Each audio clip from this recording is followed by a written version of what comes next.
Hi friends, అందరికీ నమస్కారం. Welcome back to my channel. ఇప్పుడు ఏందిన వార్త, ఉద్యోగులకు శుభవార్త చెప్పిన నారా లోకేష్ అండి. ఆ వివరాలు ఏంటో ఈ వీడియోలో తెలుసుకుందాము. వీడియోని ఎక్కడ కానీ స్కిప్ చేయకుండా ఎండ్ వరకు చూడండి, అప్పుడు పూర్తి ఇన్ఫర్మేషన్ అర్థమవుతుంది. అలాగే వీడియోకి ఒక లైక్ చేయండి. వీడియోలోకి అయితే వెళ్ళిపోదాము. టీచర్లపై యాప్ల భారం వద్దు. యాప్ అంటే మొబైల్ యాప్స్ అండి. సో యాప్ల భారం వద్దు, బదిలీల్లో రాజకీయ జోక్యాలు నివారిస్తాము. పాఠశాల విద్యా సమీక్షలో అయితే మంత్రి నారా లోకేష్ గారి మేరకు తెలియజేస్తున్నారు. సో ఉపాధ్యాయుల బదిలీకి రాజకీయాల జోక్యాలకు తావు లేకుండా పారదర్శకంగా నిర్వహించాలని రాష్ట్ర విద్య, ఐటీ, ఎలక్ట్రానిక్స్ శాఖల మంత్రి నారా లోకేష్ అధికారులను ఆదేశించారండి. పాఠశాలల విద్యలో చేపట్టాల్సిన మార్పులు, ప్రణాళికల మెరుగుకు తీసుకోవాల్సిన చర్యలపైన అయితే పాఠశాల విద్యా ఉన్నత అధికారులతో అయితే ఆయన సచివాలయంలో బుధవారం సాయంత్రం సమీక్ష నిర్వహించారు.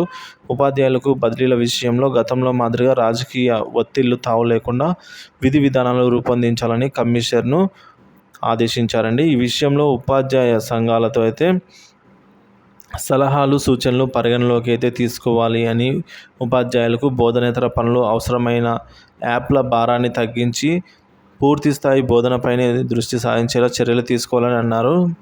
సో మంత్రి నారా లోకేష్ గారు అయితే మేరకు ఉద్యోగులకు యాప్స్ అయితే బోధనేతర అలాంటివి పనులు ఏవి కల్పించకూడదు అని చెప్పేసి చెప్తున్నారు. పాఠశాలల్లో సంబంధించి మౌలిక సదుపాయాల కల్పనకు సంబంధించి పేరెంట్స్ కమిటీలను భాగస్వాములు చేసే అంశాన్ని కూడా పరిశీలించామని చెప్పారు. రాబోయే సమీక్షలో ముగిసిన పాఠశాలలకు సంబంధించి పూర్తి వివరాలను అయితే సమర్పించాలన్నారు.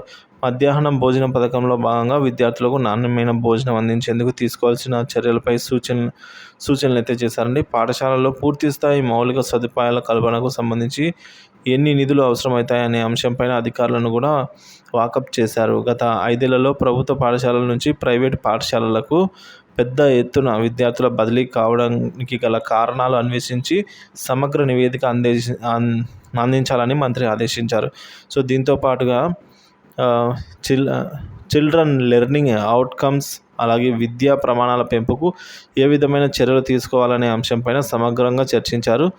ఈ సమీక్షా సమావేశంలో school education secretary Kona Shashidhar, school education commissioner Suresh Kumar, Samagra Shiksha state project director గారు బి శ్రీనివాసరావు, అలాగే adult education director Nidhi Meena తదితరులు అయితే పాల్గొన్నారండి.